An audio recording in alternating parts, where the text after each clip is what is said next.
क्या आपने कुरुक्षेत्र में हुए युद्ध के बारे में सुना है? कहते हैं धर्म स्थापना के लिए लड़े गए उस युद्ध में इतने लोगों की जान गई थी कि वहां की मिट्टी रक्त से लाल हो गई थी। क्या आप जानते हैं कि युद्ध से होने वाले विनाश के बारे में सोचकर जब राजकुमार अर्जुन को दुख और मोह ने घेर लिया था, तब श्री कृष्ण ने उनसे क्या कहा था?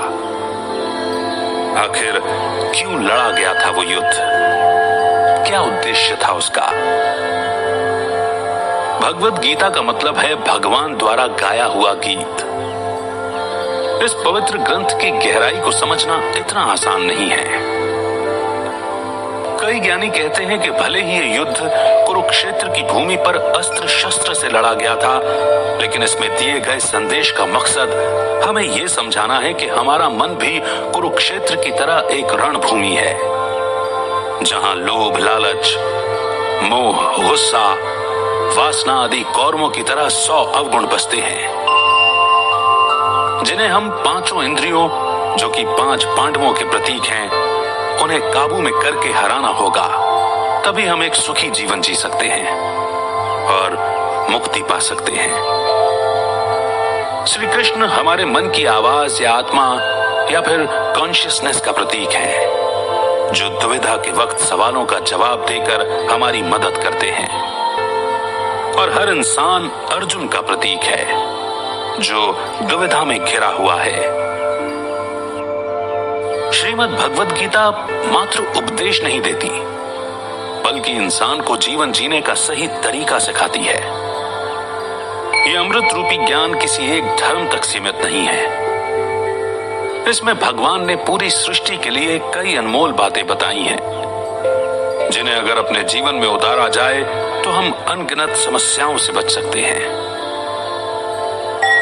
इस पवित्र ग्रंथ में आप ब्रह्मांड के उन रहस्यों के बारे में जानेंगे जिन्हें लेकर अक्सर हमारे मन में सवाल उठते हैं। कुरुक्षेत्र युद्ध के दौरान भगवान ने जीवन से जुड़े कई अनसुलझे सवालों के जवाब दिए हैं। इस किताब के जरिए आप धर्म और आध्यात्म को एक अलग नजरिए से देखने लगेंगे।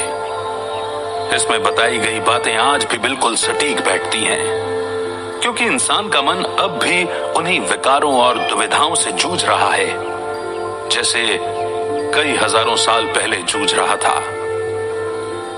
और इसका कारण है अज्ञानता। इसमें बताई गई बातें अज्ञानता को दूर कर मन में ज्ञान का दीपक जलाती हैं, जिससे इंसान सब कुछ साफ साफ समझने लगता है और उसका बेचैन मन शांत हो जाता है। इन बातों को आप अपने जीवन के हर पहलू में उतार कर परख सकते हैं। देखा जाए तो जीवन यात्रा एक समुद्र की तरह है, जिसमें हमें एक किनारे से दूसरे किनारे तक पहुंचना होता है। तूफान और लहरें वो चुनौतियां हैं जिनका सामना हमें इस सफर के दौरान करना पड़ता है।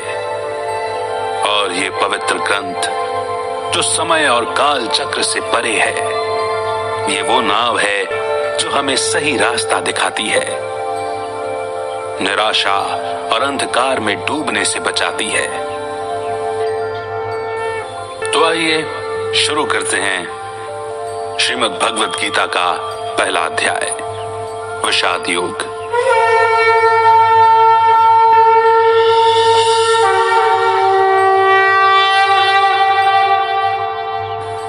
अर्जुन द्वारा कुरुक्षेत्र के मैदान में सेनाओं का निरीक्षण करना। कुरुक्षेत्र के मैदान में दोनों ओर सेनाएं तैयार खड़ी थीं। तनाव के कारण हवा में अजीब सा भारीपन था। एक ओर थे 5 पांडव भाई, जिनकी सेना में कई शूरवीर शामिल थे। दूसरी ओर थे 100 कौरव भाई, जिनकी सेना कई महारथियों से सजी थी। और श्री कृष्ण की नारायणी सेना ने उनके बल को और भी बढ़ा दिया था। द्वारकाधीश श्री कृष्ण ने कसम खाई थी कि वे इस युद्ध में शस्त्र नहीं उठाएंगे। इसीलिए उन्होंने अर्जुन और दुर्योधन को उनमें और उनकी नारायणी सेना में से एक का चुनाव करने के लिए कहा। अर्जुन ने श्री कृष्ण को चुना, क्योंकि अर्जुन उनका परम सखा यानी कि मित्र था, इसीलिए उनका मार्गदर्शन करने के लिए श्री कृष्ण उनके सारथी बने। युद्ध शुरू होने का समय हो रहा था। पांडु पुत्र अर्जुन की नजर सामने खड़ी सेना की ओर गई।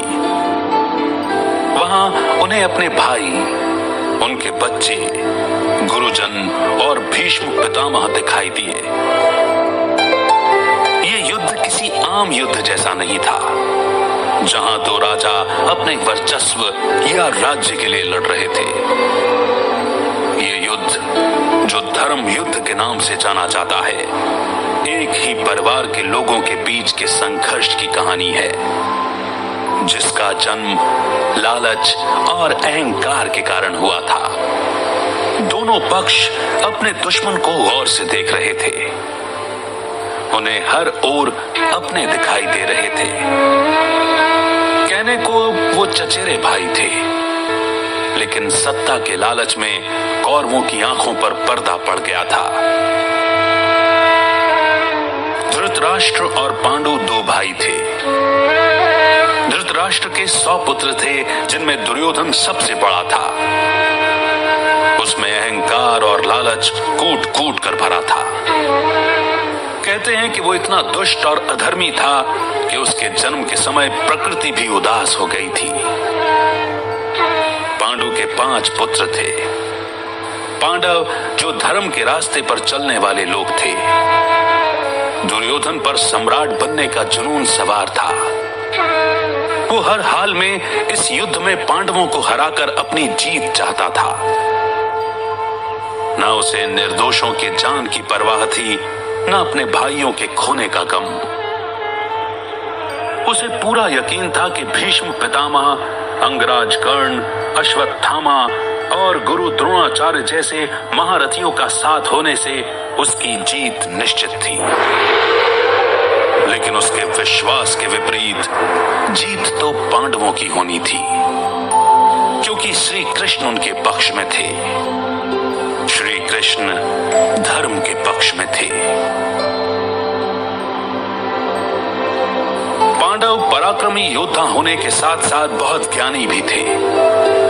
वो ये युद्ध नहीं चाहते थे। वो सिर्फ 5 गांव का अधिकार चाहते थे, ताकि सुख शांति से रह सके।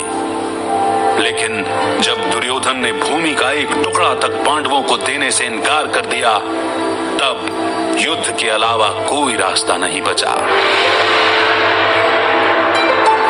भगवत गीता में ज्ञान का मतलब है इस शरीर, आत्मा और परमात्मा के तत्व को समझना। कौरवों की ओर से भीष्म पितामह ने सिंह की तरह गरज कर शंख बजाया।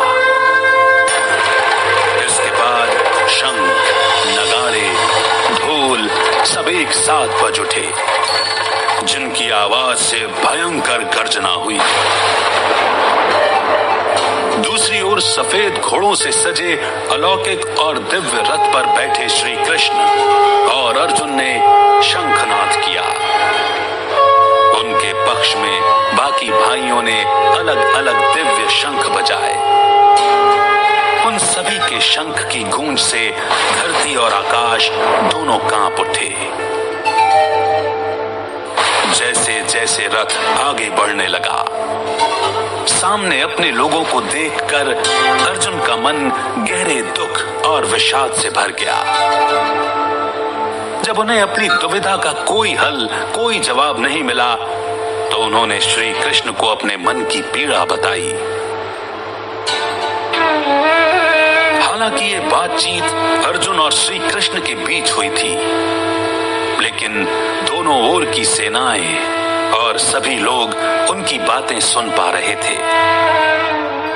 श्री कृष्ण ने उनके बेचैन मन को शांत करने के लिए हर सवाल का जवाब दिया। जैसा कि हमने आपको पहले बताया कि गीता के इतने वर्जन्स हैं कि उनमें अलग अलग बातें पढ़ने और सुनने को मिलती हैं। हमारी दृढ़ मान्यताओं के अनुसार इस बातचीत के दौरान श्री कृष्ण ने समय को रोक दिया था और गीता का ये दिव्य संवाद श्री कृष्ण और अर्जुन के बीच में ही हुआ था। वहीं धृतराष्ट्र के सारथी संजय को महर्षि व्यास ने दिव्य दृष्टि प्रदान की थी, जिसके चलते वे हस्तिनापुर से कुरुक्षेत्र में हो रही घटनाओं को देख सकते थे, सुन सकते थे। और उन्होंने श्री कृष्ण और अर्जुन के बीच में हो रहे इस संवाद और युद्ध का आंखों देखा हाल धृतराष्ट्र को सुनाया। हम में से बहुत लोग ये भी जानते हैं कि महाभारत साक्षात्कार के द्वारा लिखी गई। महर्षि वेद व्यास साक्षात्कार करना और उसे लिखना एक साथ नहीं कर सकते थे, तो उन्होंने श्री गणेश जी की मदद ली थी। और श्री गणेश जी इसी बात पर राजी हुए थे कि जब तक महर्षि वेद व्यास बोलते रहेंगे वे लिखते रहेंगे।